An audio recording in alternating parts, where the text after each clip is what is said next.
I am the resurrection and the life, saith the Lord. Easter is a season of rebirth, of hope, of new beginnings, of spring, of regrowth. We come out of the darkness of winter, the season of dormancy and anticipation, and darkness. We come to light, to new growth, to hope. All of nature celebrates Easter, or spring, and we as humans experience this joyful hope in rejuvenation. We have metaphorically been in hibernation, regrouping for growth. Now the days grow longer, they grow brighter, the new green leaves start to show, everything sparkles and nature sings with joy. Listen to the birds here, listen to the coyotes, the crickets, the squirrels, the frogs. They're all singing with joy. The dark night of winter is over. This is our universal emotion at this time of year, spring. All energy is going forward and calling us to join the dance. How do we answer? Do we answer with the invitation with joy and trust, or with fear and trepidation? This year, it's very difficult to enter it without a little trepidation. We have been asked, we're in the middle of a health crisis, so we have been asked to socially distance, to maintain distances from all of our fellow human beings. This goes against our very nature. We are, by instinct, herd animals who like to gather together. But how should we face this mandate put out by our government?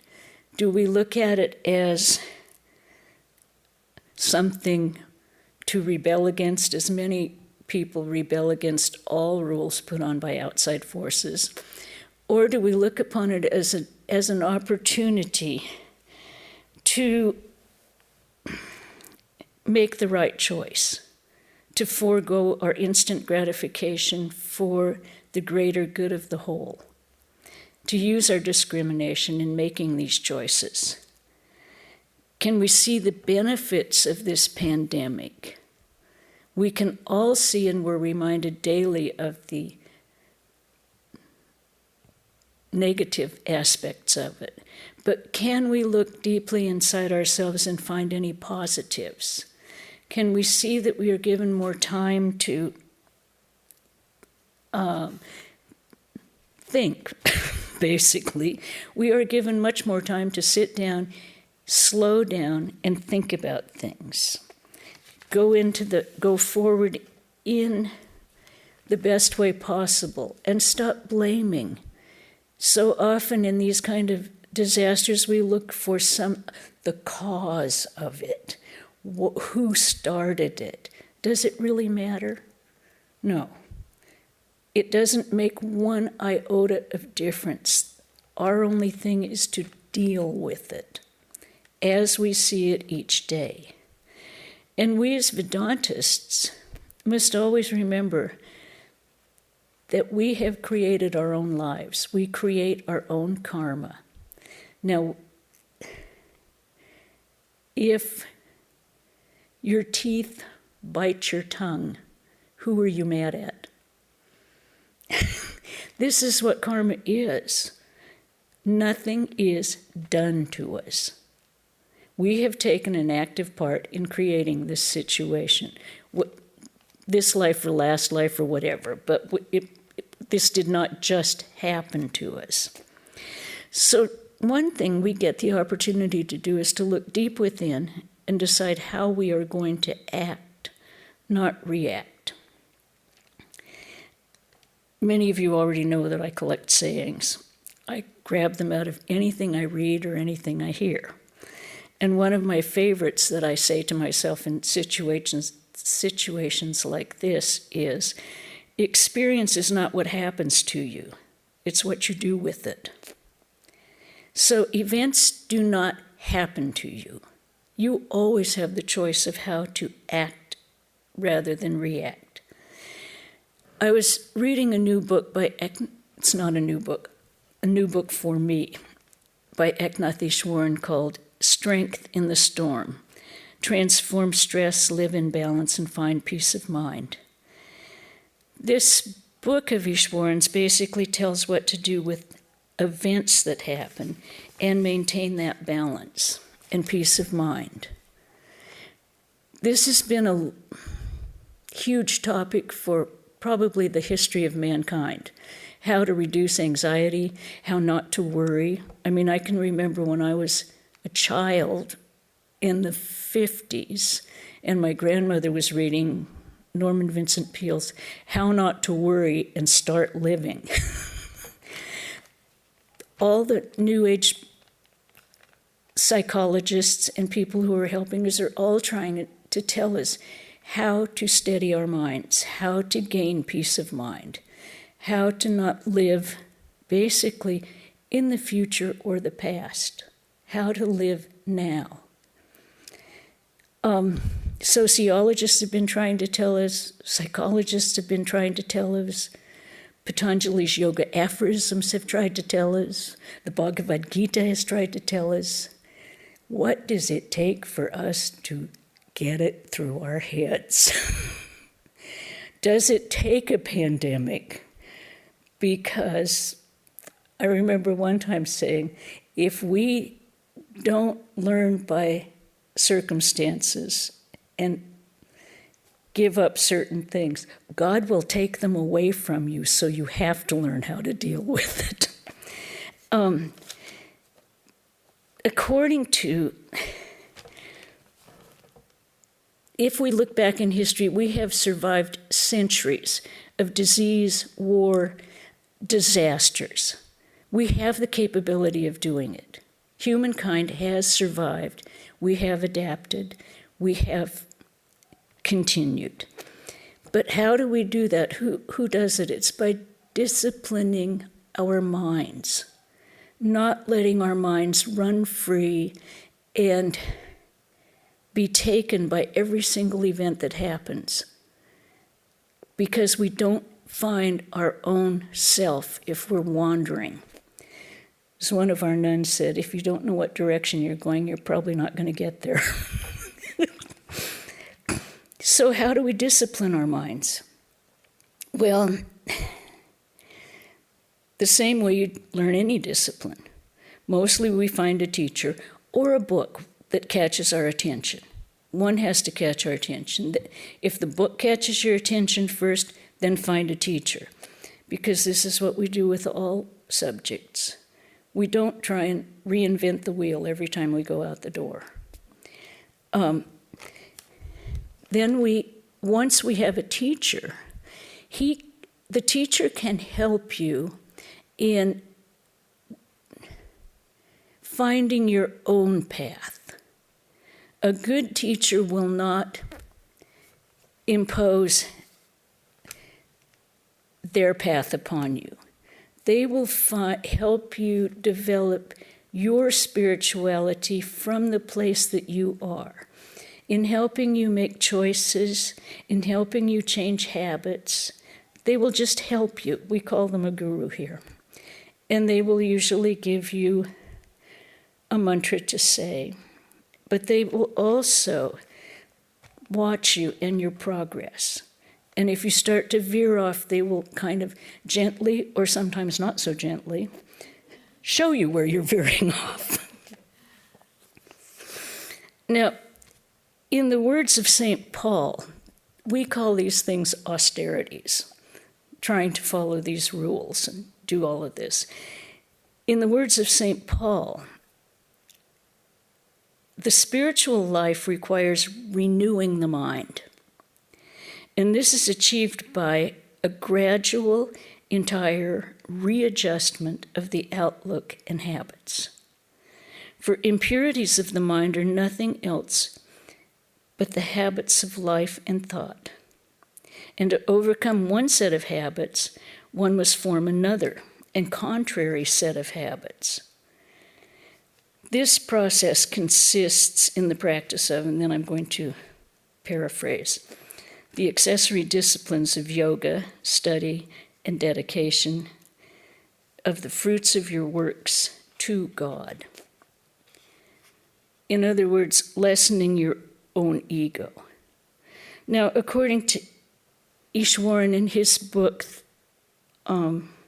Strength in the Storm, we'll start. As he says, his first statement is, we cannot control life, but we can control how we respond to life's challenges. And the only way is stability of mind. We already have the capacity to deal with these challenges, but we need a calm mind in order to draw up the resources from within. As Swami Prabhavananda said, now what is the way? Just as you have physical exercises and intellectual training, even so the training of the spirit. Only through the exercise of the spirit. What's meant by exercising the spirit? To discipline the mind. Undisciplined thinking and habits and behavior lead us nowhere. You have to discipline the mind completely. And this is probably one of the most difficult things we have in our entire life to do, because we have been, everything in the external world is grabbing your attention. Your senses are going out. Oh, it's a beautiful day. Oh, look, I just heard a dog bark. Every single sense wants to go outwards. But to stabilize the mind, you have to go within. The third step in Ishwaran's stability of the mind is he is a great advocate of the mantra. As you know, he wrote the mantra handbook. His lineage is from a matriarchal society, and his grandmother gave him a mantra. He feels that you can choose your own mantra. It's probably possible. I feel more stable having a teacher with a tried and true mantra who knows me and can tell me where I'm going. But Ishwaran's third step is the mantra is a key tool for steadying the mind. It's not just mechanical repetition. You learn to trust it as you use it. You can catch your mind. If you start watching your mind in your daily activities, you can see when it starts to go off. Maybe not at first, but after years of practice, you will see when old samskaras, old habits, old emotions start taking your mind someplace that you don't want it to go. That's not where you want to be. And if you can catch it, it gets more catchable the longer you practice. If you can catch it and start saying your mantra immediately. Just catch it. Why am I listening to that dog that's barking? Why is it taking all of my attention? Because I have let it. That's the simple answer. If I catch my mind and say, this is what I'm doing now. Start repeating your mantra if your mind is wandering really wildly. Repeat it out loud if you're alone. Shout out the thoughts. If you're with other people, say it to yourself. And if you're driving, say it out loud, but keep your eyes on the road. Keep repeating it until it ceases to be the tool to drown out extraneous activity and becomes the one thought in your mind. But continue it with no matter what's going on. If someone walks in and all of a sudden your attention goes straight to them. No, you're not concentrating on your task. That is the other thing that you have to learn to do, is concentrate on one task at a time. There is no such thing as multitasking. It is simply serial distraction. Jumping from one thought to the next. If you can concentrate on exactly what you're doing, you'd be amazed how fast it gets done. Most of our time is wasted by inattention. Most of the accidents that happen are inattention. I fell down the other day, and it was simply because I wasn't paying attention. I was walking, and I had a step, and I didn't get my foot up high enough. But it's inattention. It's my own fault. If you do this,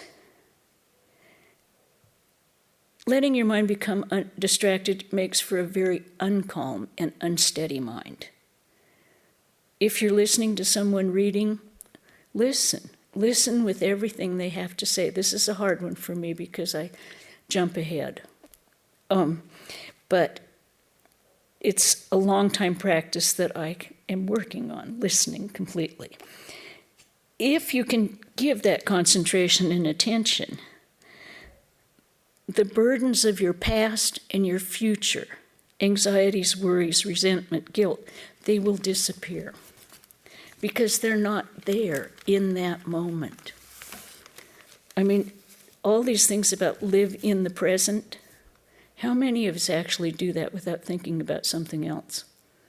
Most of us sit here and we're here for a while, and then we take a vacation, and then we come back, and then we take a little vacation and come back. But that's not a steady mind. That's not how you can be calm and not have anxiety. The fourth of Ishwaran's bricks in this how to build a steady mind is you don't need to analyze the cause of what's happening. Just learn to steady your mind, and you will be able to deal with any crisis. Find that much more difficult right now because every time you turn around, there's a new statistic about our pandemic. Some are good, some are really bad, and our minds naturally go to the whole and the greater society. However, what we honestly have to deal with is here and now. Stay home, wear your mask when you go out, keep your social distance. If you have a job that's in the arena where people have to be out working, then yes, take every precaution, know what's happening. It's not to say ignore it. Know your facts, keep your mind steady, and how will you deal with it?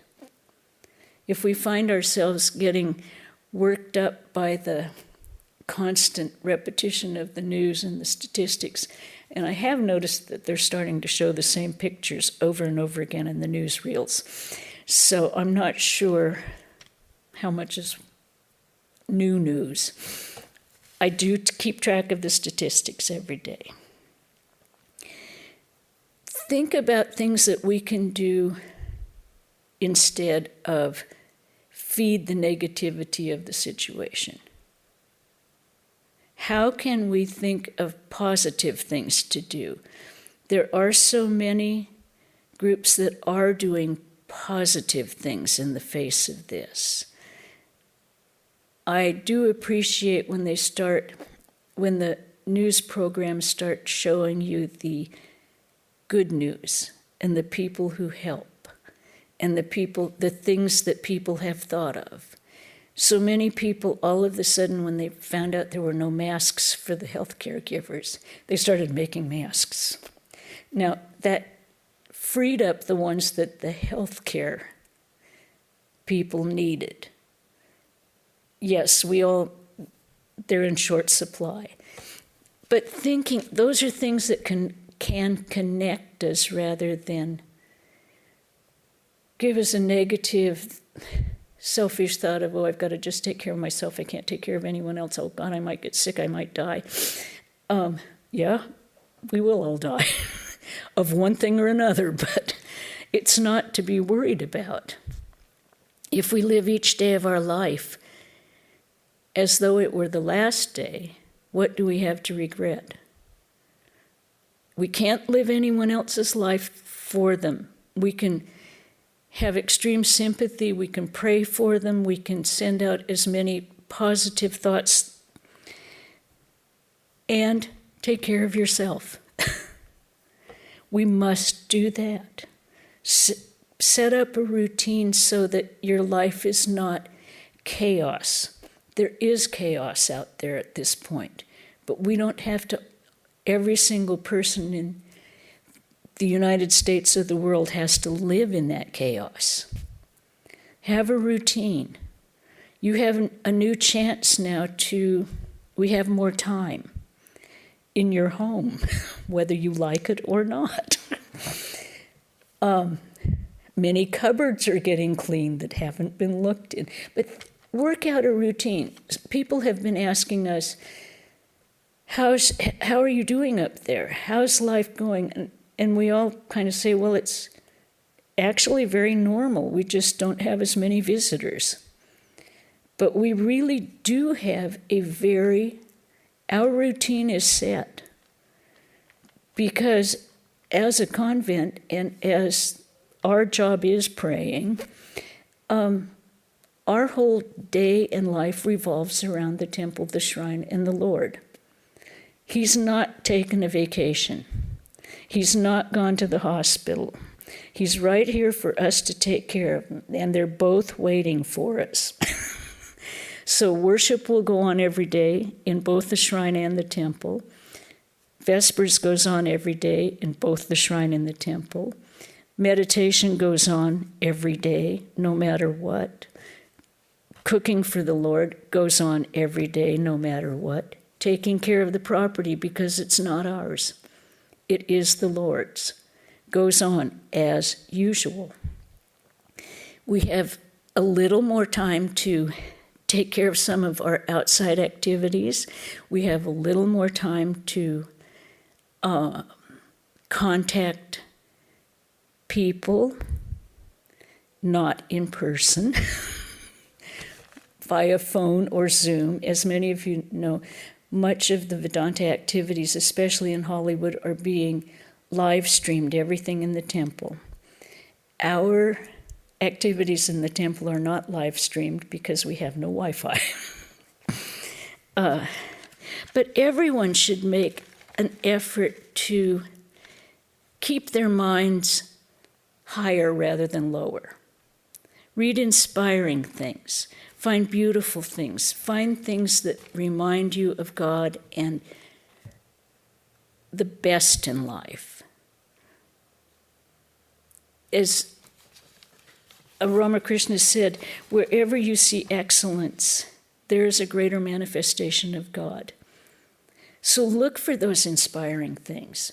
Even if it's a book to read, an inspiring one, not a depressing one. If it's a movie you want to watch, hunt for something inspiring, something that will lift your mind, make you feel like, yes, we are divine, we are all-powerful. We can conquer this. There's many of them. Catching up with friends that you haven't heard from in years. We just had one of our nuns, one of her close friends from 40 years ago called her today, and they haven't contacted each other in 5 years. But this is when your heart goes out to, oh, how are they? Many people are doing this is good, this is positive. It creates brotherhood and camaraderie. Make sure you get out and get your exercise. Now, if it can't be outside, every single yoga studio that I know is having live stream. You can exercise with the fitness programs. All of them are having live stream and exercise programs. but make it a part of your daily life. We're very fortunate here because we can take a walk up the road. And it's much easier now than it was before because no one's coming to work. So we don't have to dodge cars every minute. Walk your dog, play with your cat, take your kids, start inventive new things to do with your children, like planting a garden if you have a yard.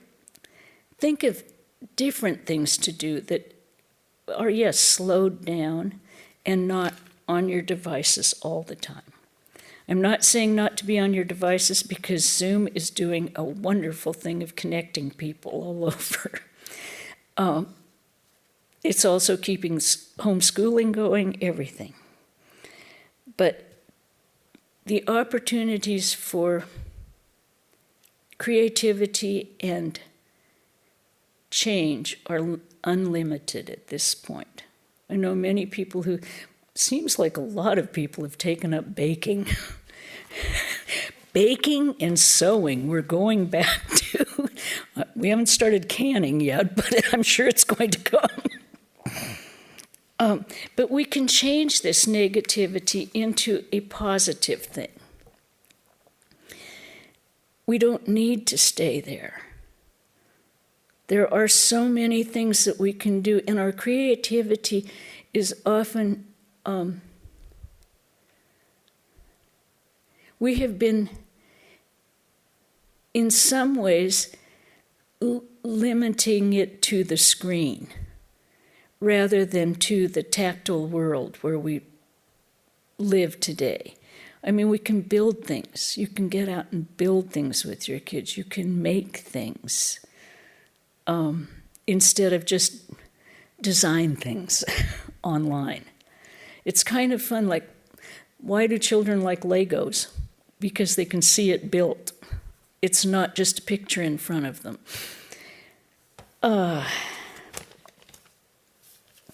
All of these things are avenues for regrowth and for change. Now, change is inevitable. It's the only thing that doesn't stop. The world is never static, so we have to make ourselves, in order to have a steady mind, we have to be comfortable with change. I read in, God, who knows what book, that the only people who are afraid of change are very, very fearful people. They're the only ones who fight change because they are afraid. But what are they afraid of? When it comes down to it, it is a lack of faith, a lack of faith in God, in themselves, and in the goodness of the entire, in goodness of Brahman. I mean, things are everything. If we are the Atman and we are part of Brahman, we are Brahman, one and the same thing. What is there to be afraid of? There is nothing to be afraid of. Our bodies get afraid because they think they're forever, but they're not us. But we have nothing to fear. When the title of the lecture was I Am the Resurrection, this came from the Gospel of St. John, and I had to look it up to find out where it was, because I knew it, but I had no idea what it was in connection with. Many of you probably know much better than I do. But the whole saying is, I am the resurrection. If anyone believes in me, even though he dies, he will live. And whoever lives and believes in me will never die. Now, who did Jesus say this to? He said it to Martha when he went to visit Mary and Martha and Lazarus. And Lazarus had just died. Martha came running out. Master, our brother is dead. If you'd been here, he wouldn't have died. And she's crying and crying and crying. And he says, I am the resurrection. And then he asks, do you believe this? To Martha. And she answered, yes, I believe you are the Christ. I believe you are the Son of God. I believe you are not eternal life, but basically yes. And with that, he went into Lazarus and told him to wake up. But it takes that complete faith, that absolutely unswerving faith in Brahman, God, Jesus, Buddha, whatever. It's the same thing that Krishna said, give me your whole heart, love and adore me, and I will save you, who love you dearly. Now,